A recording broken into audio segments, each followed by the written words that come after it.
I overheard my husband's father whisper to my husband, "Your wife? She doesn't deserve a cent. She's out of the family." I caught my reflection in the mirror and smiled. That night, I quietly shifted every dollar into the offshore account I'd prepared. What they never imagined was the power I truly held.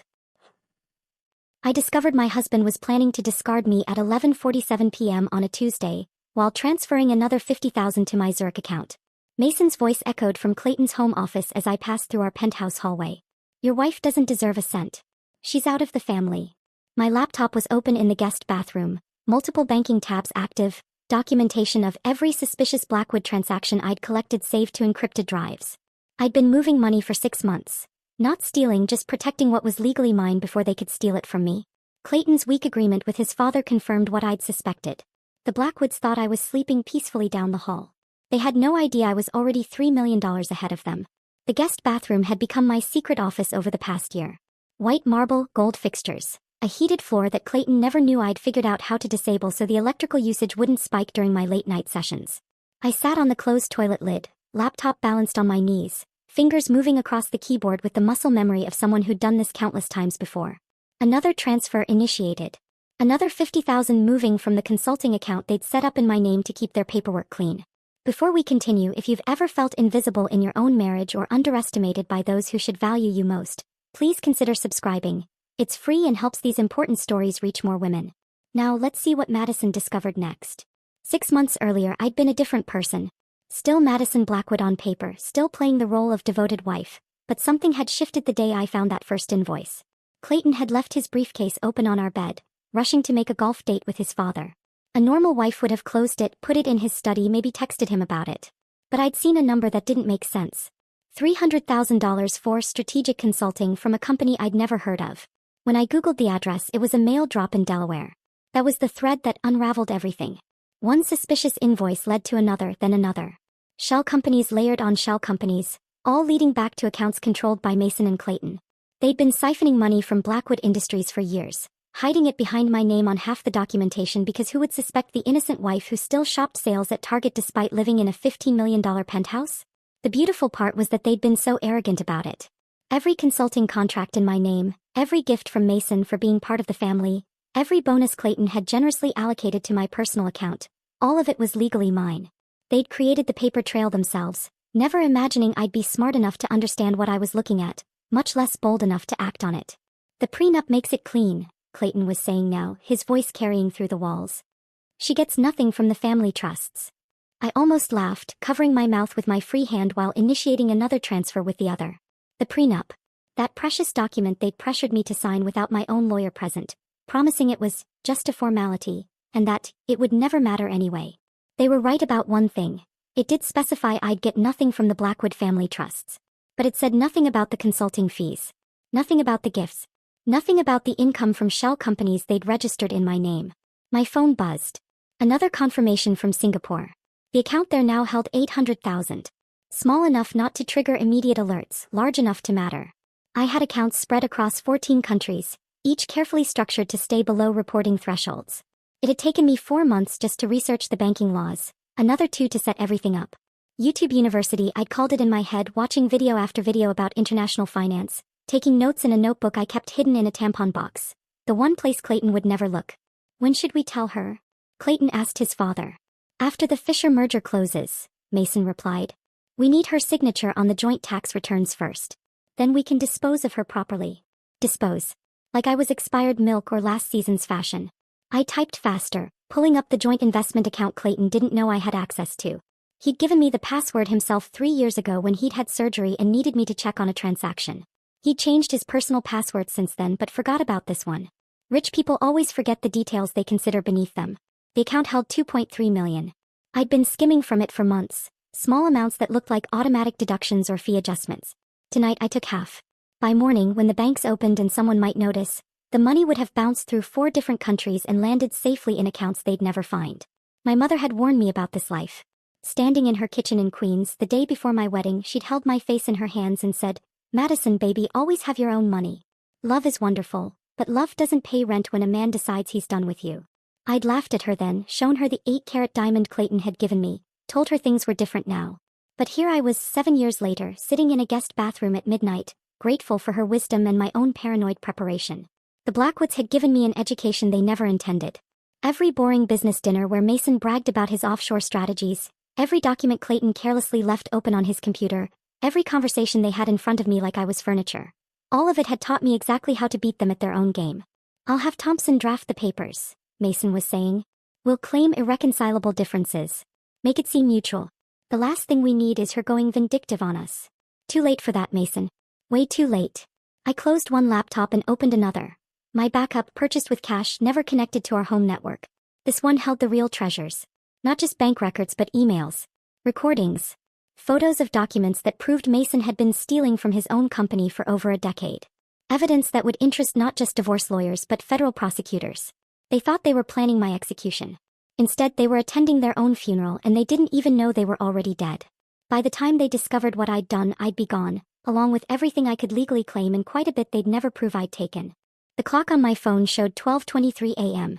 In 8 hours, Clayton would wake up, kiss me goodbye and leave for the office, never knowing that his wife had just declared war. Mason would review the merger documents, confident in his plan to discard me. And I would continue playing the perfect wife, arranging flowers, planning dinners, smiling at all the right moments. The next morning arrived like any other lie we'd been living. Clayton's alarm went off at 6:30, and I felt him shift beside me, stretching with that satisfied groan of someone who'd slept the sleep of the guiltless. My eyes stayed closed, breathing regulated, playing the part of the peacefully sleeping wife while my mind raced through the transfers I'd completed just hours before. $3.2 million, scattered across the globe like seeds that would grow into my new life. "Morning, beautiful," Clayton murmured, kissing my shoulder. The same shoulder he'd agreed to strip of everything just 8 hours earlier.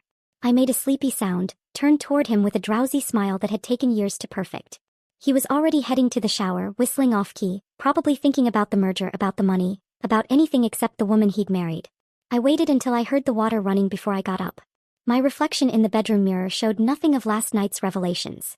Same face, same body, same woman who'd stood before this mirror in a wedding dress 7 years ago, believing in forever. But now I saw what had always been there.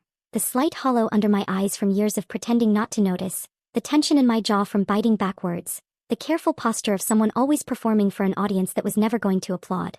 The family dinner at Mason's estate had ended at 10, later than usual because Victoria had wanted to discuss her new charity committee position.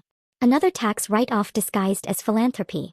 I'd sat through 3 hours of subtle insults wrapped in compliments, watching Victoria and Clayton exchange those looks whenever I spoke, feeling Susan's eyes evaluate everything from my posture to my pronunciation of certain words. They'd been particularly vicious last night, probably excited about their plan, unable to resist taking extra shots at the woman they were about to discard. "Madison, dear," Victoria had said over dessert, "you must give me the name of your colorist.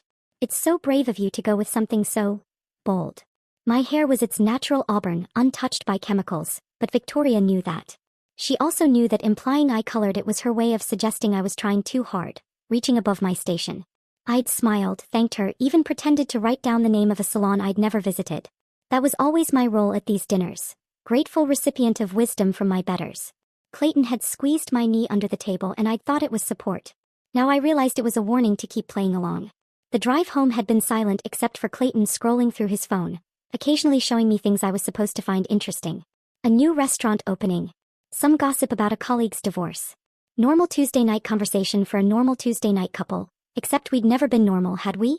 I'd just been too desperate to believe in the fairy tale to see the prison bars. I heard the shower turn off and quickly busied myself with selecting Clayton's tie for the day. The blue Hermes with the subtle pattern, the one that brought out his eyes.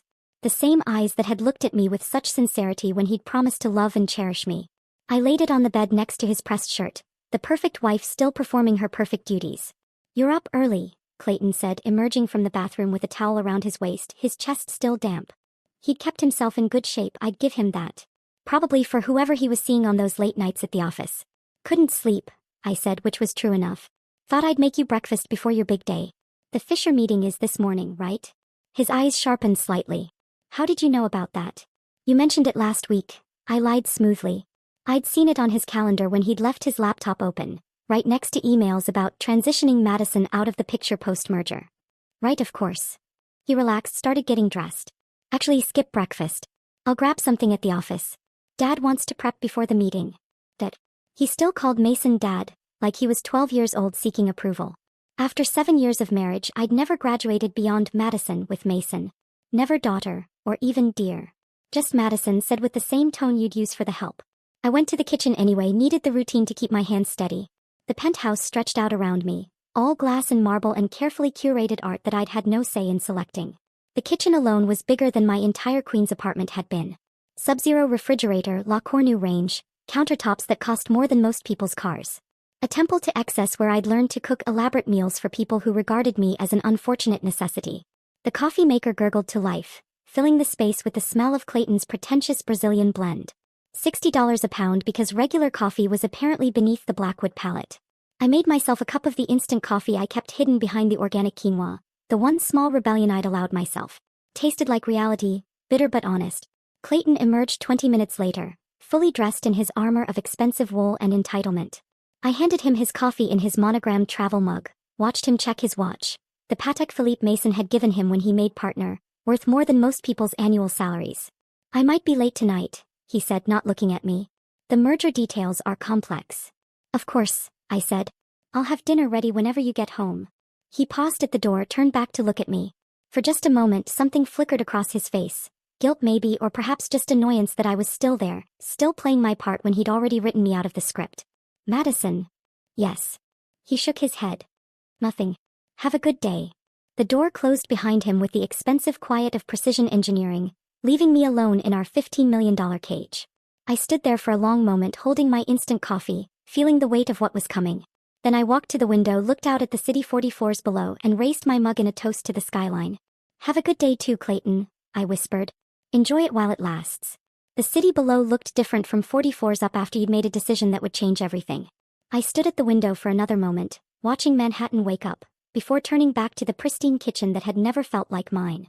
The confirmation emails were already arriving on my phone, each ping a small victory. Deutsche Bank Singapore. Transfer received. Credit Suisse. Account activated. Each notification made my hands steady rather than shake. Fear had transformed into something else entirely. Purpose. I pulled out my phone and scrolled through my contacts to a number I hadn't called in 2 years. Emma. My sister, who'd told me exactly what she thought of Clayton at our engagement party, who'd warned me about the Blackwood family's reputation, who'd been right about everything. She'd stopped talking to me after I'd chosen their money over her concerns. The phone rang once, twice, 3 times. I almost hung up. Madison. Her voice was cautious, like she was speaking to a ghost. Is this really you? Emma, my voice caught. How did you apologize for 2 years of silence? For choosing people who saw you as disposable over the sister who'd held your hair back through every heartbreak? Are you hurt? The caution in her voice shifted immediately to concern. Did something happen? I need your help. The words came out in a rush. I know I have no right to ask, I know I chose them over you, but Emma, I need you. I really need you. There was a pause that stretched across the miles between New York and Chicago. Then I heard her exhale, long and slow. I never liked that pompous ass anyway, Maddie. What do you need me to do? The relief nearly brought me to my knees. Maddie. She called me Maddie, the nickname from when we were kids sharing a bedroom in Queens, before Clayton, before the Blackwoods, before I'd lost myself in designer clothes and charity luncheons. I need a place to stay. Maybe soon. Maybe very soon. And I need you to not ask questions yet. Done. My spare room's yours. Hell, my whole apartment's yours if you need it. When? I don't know yet. Maybe a few weeks. I have to be careful about how I do this. Maddie. Emma's voice softened. Is he hurting you? Not physically. But Emma, they're planning to throw me away. I heard them discussing it. Mason and Clayton, they're going to divorce me and leave me with nothing. Those bastards. I knew it. I told you at Christmas that something was off. The way they looked at you like you were hired help. And Clayton's sister, that Victoria woman, she's poison in Prada. You were right about all of it. I moved to the living room, sinking into the couch that cost more than most people's cars. I should have listened. Hey, no. Don't do that. You loved him. You wanted to believe in the fairy tale. We all do sometimes. She paused. But Maddie, if you're leaving, you need to be smart about it. The Blackwoods have money and lawyers, Anne. I know. I'm being careful. I've been planning. Good. That's my girl.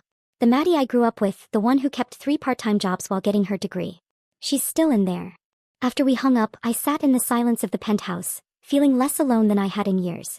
Emma hadn't hesitated.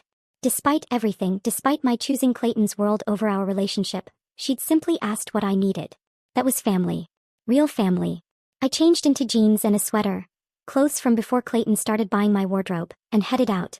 The doorman nodded politely, probably noting the time for whatever report he gave to Mason about my comings and goings. Let him.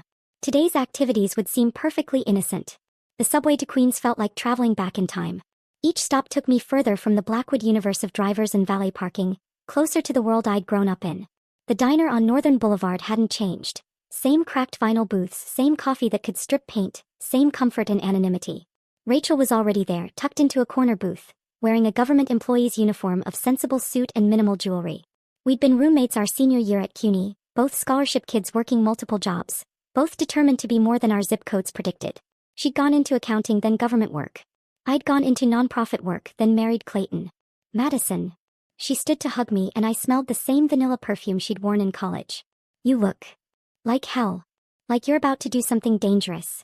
She slid back into the booth, studied my face. What's going on? I pulled out a flash drive, small and innocent looking, and placed it between us next to the salt shaker. Rachel's eyes tracked the movement, understanding immediately this wasn't a social visit. I need you to look at something. Unofficially. As a friend, not as someone who works for the IRS. Madison. Please. Just look. Then decide what you want to do with it. She pocketed the drive and we ordered breakfast. Eggs over easy, wheat toast, coffee that hadn't seen the inside of a $60 per pound bag. Tasted like home, like reality, like the life I'd walked away from. How bad is it? Rachel asked quietly. 12 million in tax fraud. Maybe more. Shell companies, offshore accounts, money laundering through art purchases. I kept my voice low, steady. All documented. Rachel's fork stopped halfway to her mouth. Madison, this could destroy them. I know. Why now? What changed? They're planning to destroy me first. I'm just returning the favor. We ate in silence after that, two women from Queens who'd taken different paths, both understanding that some bridges, once burned, lit the way forward. After breakfast, I took another subway ride, this time to St. Michael's Cemetery in Astoria. My mother's grave was in the older section, a modest headstone that read, Helen Harper, beloved mother, never forgotten. I'd wanted to add more, to buy something grander once I had Blackwood money, but Clayton had called it excessive for someone of her station. I'd never forgiven him for that, though I'd smiled and agreed at the time. I knelt on the grass, not caring about the designer jeans, and talked to her the way I had when she was alive, when I could tell her anything. I'm scared, Mom. I'm scared I'm becoming like them. Moving money in the shadows, planning revenge, documenting their crimes to use against them. This isn't who you raised me to be. The wind picked up, rustling through the old oak trees, and I could almost hear her voice, practical and warm. I raised you to survive, Madison. To be smart. To protect yourself. I married him because I loved him. I thought he loved me too. But even as I said it, I remembered my mother's words after my father left, leaving us with nothing but debt and broken promises. Never depend on a man for your worth, Madison. The only power that matters is the power you create yourself. She'd been right then. He was right now. I left the cemetery with dirt on my knees and my mother's strength in my spine. The subway ride back to Manhattan gave me time to think, to plan the next moves in this chess game where the Blackwoods didn't even know I was playing. My phone buzzed with a text from my hairdresser, Sophia, of all people. Found that person we discussed. She's willing to meet. Tomorrow, 2 p.m., her office on 57th. 3 weeks ago, during a color touch-up, I'd carefully mentioned needing a good lawyer, someone who understood complex divorces. Sophia's hands had paused in my hair for just a moment before she'd said, my cousin's friend went through something ugly with her Wall Street husband. The lawyer she used was brilliant. Discreet, too. I'd memorized the name she'd whispered. Diane Lawson. Diane's office occupied the 20th floor of a building that whispered old money without screaming it. No chrome and glass like the corporate law firms Clayton used, just worn leather and dark wood that suggested decades of secrets safely kept. Diane herself was 60-something, silver hair pulled back severely, wearing a suit that probably cost a month of my old nonprofit salary but looked like she'd owned it forever. Madison Blackwood, she said, standing to shake my hand. Her grip was firm, her gaze direct. Sophia's cousin filled me in on the basics. Wealthy husband, prenuptial agreement, potential complications. That's the simplified version, I said, settling into a chair that had probably heard 1,000 stories of marriages imploding. It always is. She pulled out a legal pad, clicked her pen. Tell me everything. Start from the beginning and don't leave anything out. In my experience, the details that seem unimportant are often the ones that matter most. I talked for an hour, laying out the whole sordid story. The overheard conversation, the shell companies, the documentation I'd been gathering. Her pen never stopped moving, but her expression remained neutral until I pulled out a folder containing copies of everything I'd found. She reviewed the documents in silence for 20 minutes while I sat there, my hands clenched in my lap, wondering if I was crazy, if I was overreacting, if maybe I should just accept the divorce and walk away with whatever crumbs they offered. Then Diane whistled, low and impressed. Mason Blackwood's been running a $12 million fraud scheme, and you've got him dead to rights. This isn't just divorce leverage, Madison. This is federal crime territory. I know. No, I don't think you fully understand. This documentation, properly presented, could result in criminal prosecution. Prison time. Complete financial destruction. She set down the papers, studied me over her reading glasses. The question is, what do you want? Justice? Revenge? Financial security? Because how we proceed depends entirely on your end goal. I want to not be thrown away like garbage, I said, the words coming out harsher than intended. I want them to understand that I'm not some helpless trophy wife they can discard when convenient. Then we need more. What you have is good, excellent even. But if we're going nuclear, we need everything. That night, while Clayton attended another late merger meeting, I sat on our bedroom floor with his laptop. He'd been careless lately, leaving it open, logged in like I was too stupid to understand what I might find. It took me 3 hours and 4 YouTube tutorials to figure out how to recover deleted emails, but when I did, the results made my blood run cold.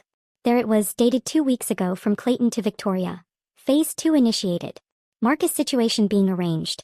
Documentation will be ready by month end. Marcus, my former personal trainer. A sweet kid from Brooklyn who'd helped me get in shape for last year's charity gala. Clayton had insisted I stop seeing him 6 months ago, claiming we couldn't afford it, which was laughable considering he'd spent $30,000 on a watch the same week. The email thread went deeper. Victoria had responded with contact information for a private investigator who specialized in creating narratives for difficult divorces. They were planning to manufacture an affair, complete with doctored photographs and false witness statements. The cruel efficiency of it took my breath away. I screenshotted everything, saved it to 3 different drives, uploaded it to a secure cloud account Diane had set up for me. My hands shook as I worked, not from fear but from rage. They weren't just planning to divorce me. They were planning to destroy my reputation, to make me the villain in their story. 2 days later, I was buying coffee at the place near Clayton's office when someone said my name. I turned to find Janet, Clayton's secretary, standing behind me looking nervous but determined. Mrs. Blackwood, we need to talk. Not here. The park across the street, 5 minutes. She left before I could respond. I found her on a bench near the fountain, a manila folder clutched in her hands like a life preserver. I've been waiting 20 years for someone to take down Mason Blackwood, she said without preamble. He destroyed my father's company in '03. Hostile takeover disguised as a merger. My father died of a heart attack 6 months later, broken. He handed me the folder. Inside were ledgers, real ones, not the sanitized versions presented to shareholders. The scope of the fraud was staggering, reaching back 2 decades. These are the real books, not the ones they show the board. I've been collecting evidence for years, waiting for the right moment, the right person. She looked at me directly. You're going to destroy them, aren't you? Yes. Good. There's more where this came from. Email me at this address. She handed me a card with only a Gmail address. And I'll send you everything. They think I'm invisible, just furniture that answers phones and makes coffee. They have no idea what I've seen, what I know. She left as quickly as she'd appeared, leaving me holding enough evidence to bury the Blackwood empire twice over. I sat there, feeling the weight of the folder, the weight of Janet's 20 years of patient revenge, the weight of my own transformation from victim to warrior. That night, I stood at our bedroom window at dawn, watching the city wake up while Clayton slept off whatever he'd been doing until 3 a.m. The skyline was painted in shades of pink and gold, beautiful and cold as the life I'd built here. On the dresser behind me lay the birthday card I'd given Clayton last year. I'd found it while looking for documentation, tucked into his desk drawer with old receipts and business cards. To many more years together, I'd written in my careful script. All my love, Madison. I picked up the card, read my own words and realized the truth. I'd written my own prison sentence, signed it with love and handed it to my warden with a smile. But every prison had its weakness, every warden his blind spot. And I'd found theirs. I tucked the birthday card into my pocket and went to make breakfast, listening to Clayton stir in bed behind me. The past week had changed him in ways that made the hair on my neck stand up. He'd become watchful, careful, like an animal that sensed a trap but couldn't see it. His questions had shifted from dismissive to probing, and I could feel his eyes following me around the penthouse even when his face was turned away. Where were you yesterday afternoon? He asked that morning, appearing in the kitchen doorway still in his pajama pants. The casualness in his voice was forced, painted on like bad makeup. The library. Book club, remember? We're reading that new romance novel everyone's talking about. I cracked eggs into a pan, keeping my movements relaxed and normal. Susan Bradford brought homemade cookies. Too sweet for my taste, but I pretended to love them. He moved closer and I could smell last night's whiskey on his breath. Which library? The branch on 67th. Why the sudden interest in my book club? Just wondering. He picked up my phone from the counter, turned it over in his hands. You've been going out a lot lately. Same schedule as always, Clayton. Tuesdays for book club, Thursdays for yoga, Saturday mornings for the farmer's market. I slid the eggs onto his plate, adding the toast points he liked.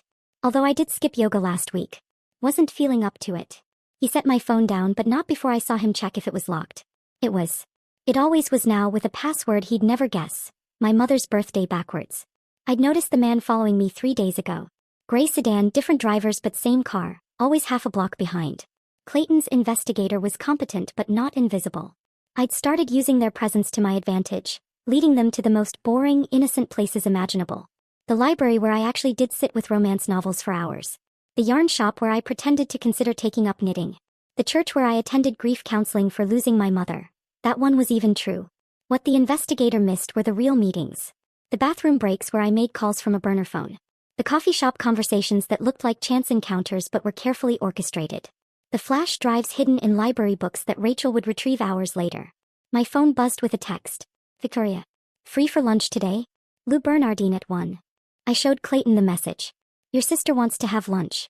Since when does Victoria want to spend time with me? Something flickered across his face too quickly to read. You should go. It would be good for you two to get closer. Lou Bernardine was exactly the kind of place Victoria would choose. Intimidatingly expensive, requiring reservations months in advance unless your last name opened doors. She was already seated when I arrived, wearing a cream suit that probably cost more than most people's monthly rent. Her blonde hair twisted into a chignon that looked effortless but had likely taken her stylist an hour to achieve. Madison, darling, she stood to kiss my cheeks, a gesture we'd never done before. You look wonderful. Is that new? I was wearing a 2-year-old dress from Nordstrom Rack, but I smiled and thanked her. The waiter appeared immediately, and Victoria ordered for both of us without asking my preference. Another power move dressed up as generosity. I feel like we've never really gotten to know each other, she said, unfolding her napkin with precise movements. 7 years and we're practically strangers. That's my fault, really. I can be protective of Clayton. He's lucky to have a sister who cares so much. Family is everything, don't you think? She sipped her water, studying me over the rim. Speaking of family, how is yours? Your sister Emma, isn't it? In Chicago. Warning bells rang in my head. Victoria had never shown interest in my family before, had actively avoided any discussion of my working-class background. She's well. Busy with her bakery. How nice. Small businesses are so brave. Such a risk though, especially in this economy. He paused, letting that sink in. I do hope she's being careful with her finances. The IRS can be so unforgiving about bookkeeping errors. I kept my face neutral while my phone recorded every word from my purse. Emma's very careful. She learned from our mother about keeping proper records. Of course. Still, it would be tragic if someone were to, say, misinterpret certain financial documents. The authorities can be so quick to assume the worst. Victoria smiled, all teeth and no warmth. But I'm sure that won't be a problem. Not as long as everyone stays in their proper lanes. The threat was crystal clear. Back off or we'll go after Emma. I wanted to throw my water in her perfectly made-up face, but instead I smiled back. I've always believed in staying where I belong, Victoria. Some of us know our place. I'm so glad we understand each other. The rest of lunch was a dance of veiled threats and false pleasantries. Victoria mentioned how devastating fraud accusations could be for small business owners, how careful one had to be with financial documentation, how misunderstandings could destroy entire families. Each word was chosen deliberately, each pause calculated for maximum impact. The next morning, Diane called with the name of another attorney. James Morrison. Old money family, but he's the black sheep. Hates everything his class represents. He'll see you today at 4. James Morrison's office occupied a corner suite overlooking Central Park. Unlike the corporate sterility of Clayton's world, this space felt lived in. Books stacked on every surface, coffee stains on the desk, a basketball hoop mounted on the back of the door. James himself was mid-40s, salt and pepper beard, wearing a suit that probably cost a fortune but looked like he'd slept in it. Diane sent me your files, he said without preamble. Spent all night reading them. Haven't been this excited about a case since I helped take down that senator for embezzlement. He spread the documents across his desk, pointing to specific sections.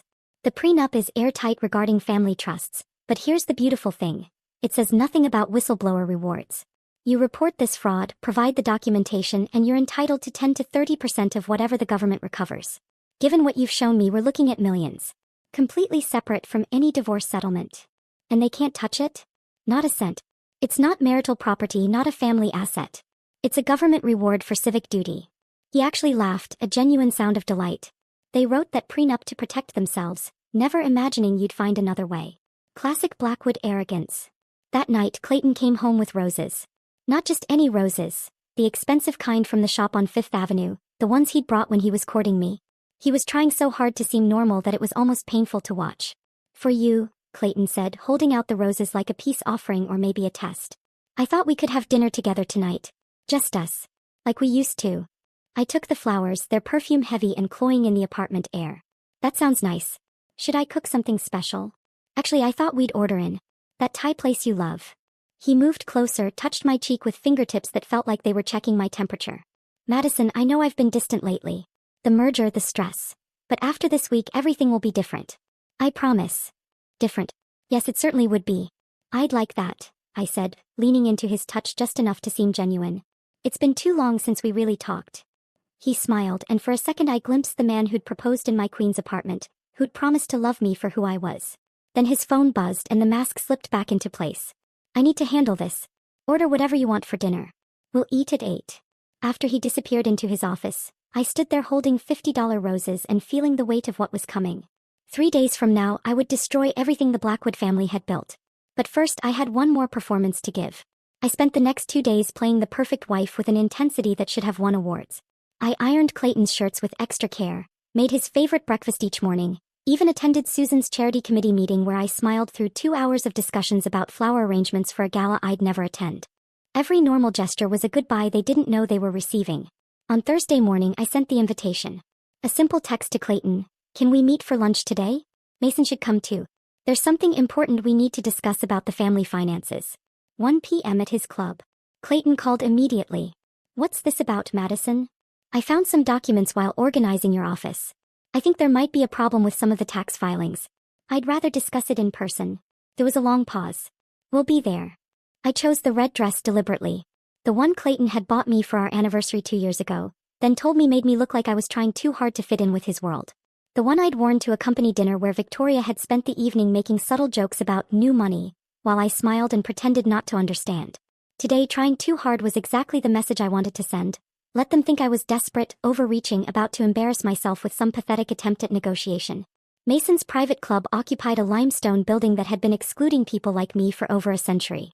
Dark wood, leather chairs, portraits of dead white men who'd built fortunes on the backs of others. The mayor recognized me with the kind of disdain reserved for unwelcome obligations. "Mrs. Blackwood, your party is already seated in the private dining room." They were both there when I walked in. Mason at the head of the table because he had to dominate every space he entered. Clayton to his right like the dutiful son he'd always been.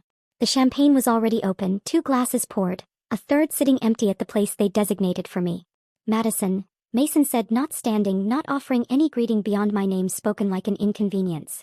"Clayton says you found something concerning?" I sat down, placed my purse carefully beside me and pulled out a manila folder. I did. Though I think concerning might be an understatement. Mason actually smiled.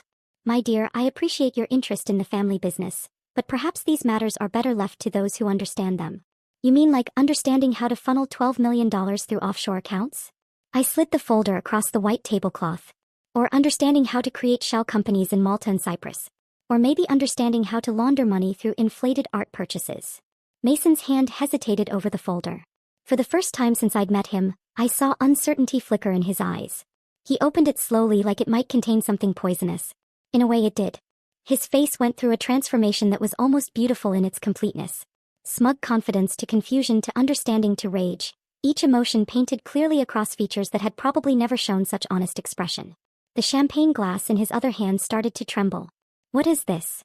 His voice came out as a croak, nothing like the commanding tone he'd used moments before. "It's reality, Mason. Every offshore account, every falsified valuation, every bribe disguised as a consulting fee. 7 years of federal crimes, all documented, all verified, all with your signature." Clayton grabbed the folder from his father, his face draining of color as he flipped through the pages. "Madison, what have you done?" "I've done what you trained me to do. I've paid attention. All those years of being invisible, of being furniture in your conversations, of handling your secretary work, because you couldn't be bothered. I learned everything. This is..." Clayton's hands were shaking now, papers rustling with his tremors. "These are private documents. You had no right. Actually, I had every right. Half of these companies are in my name, remember?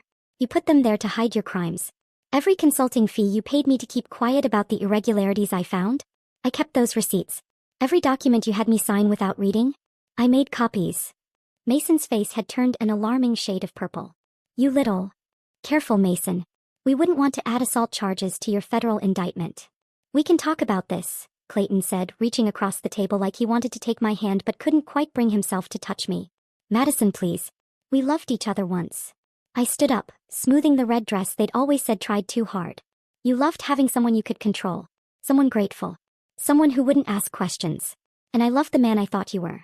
The one who proposed in my queen's apartment. The one who said he loved me for exactly who I was. I picked up my purse, keeping my voice steady. We were both wrong. This is blackmail, Mason sputtered, finally finding his voice again. We'll fight this. Our lawyers. Your lawyers will be busy. The originals are already filed with the SEC, the IRS, and the FBI. They're probably executing search warrants on your offices right now. I walked toward the door, each step measured and deliberate. Behind me, I heard the crash of Mason's champagne glass hitting the table, Clayton's voice calling my name with increasing desperation. As I reached for the door handle, Mason's voice rose to a roar. You've destroyed everything. 3 generations of theft, I said without turning around. And one woman who finally said enough.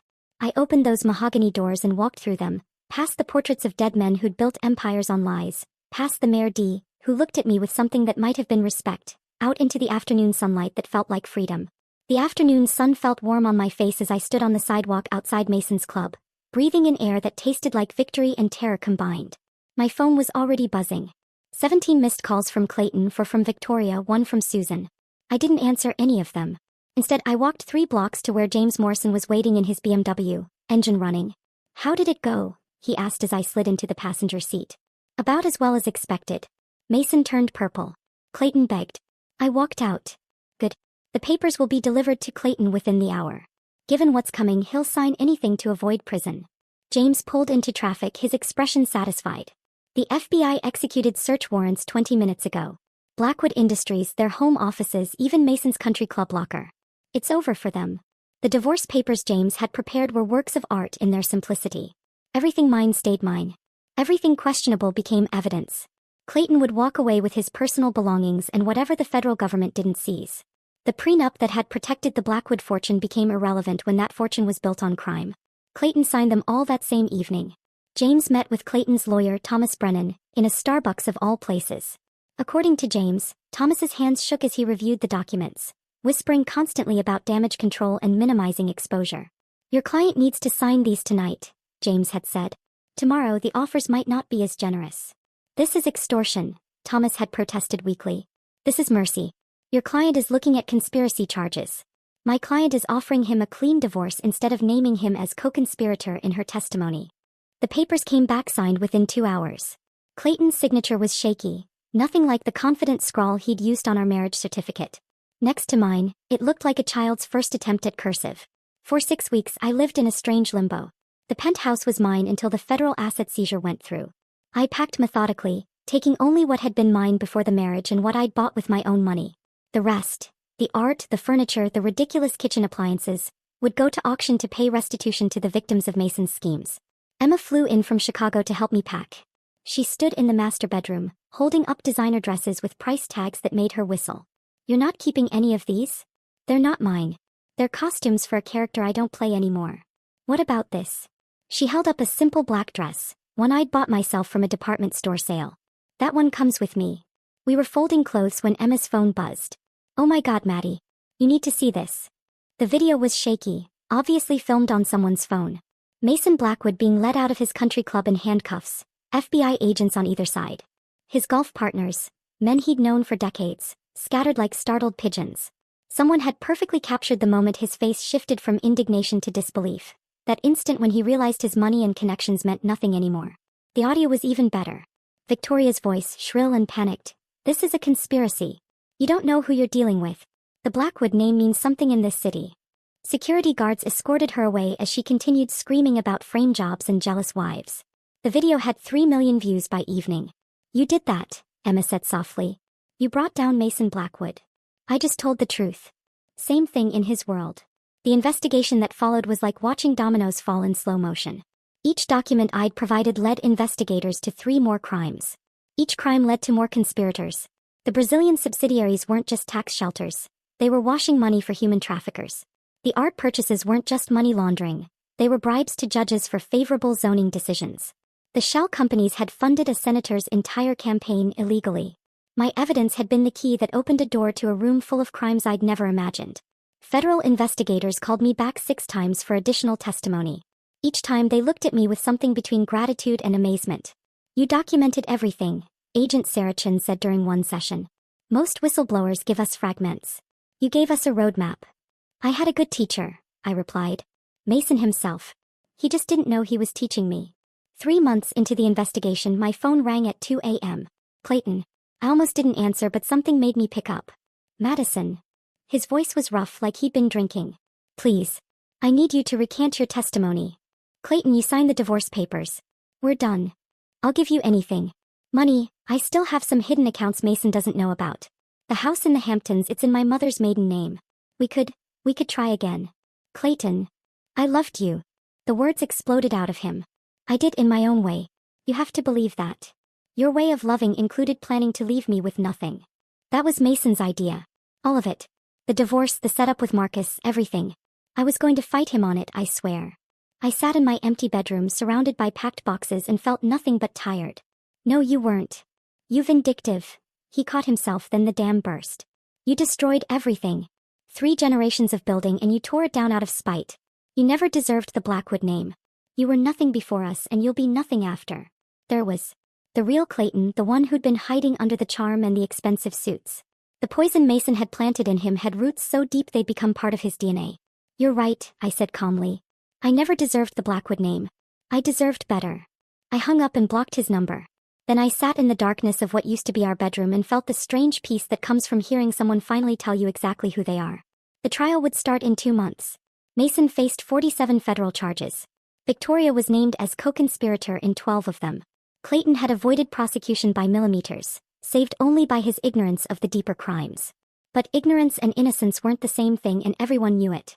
The Blackwood Empire hadn't just fallen. It had been excavated, examined, and exposed for the criminal enterprise it had always been. And I had been the one holding the shovel. The courthouse steps were slick with morning rain when the verdict came down. I wasn't there. My lawyer advised against it, said my presence might turn into a media circus. So I watched from my new apartment in Brooklyn, a 2-bedroom walk-up that cost less per month than Clayton used to spend on wine. The CNN reporter stood where I'd walked months earlier, her voice carrying across my small living room.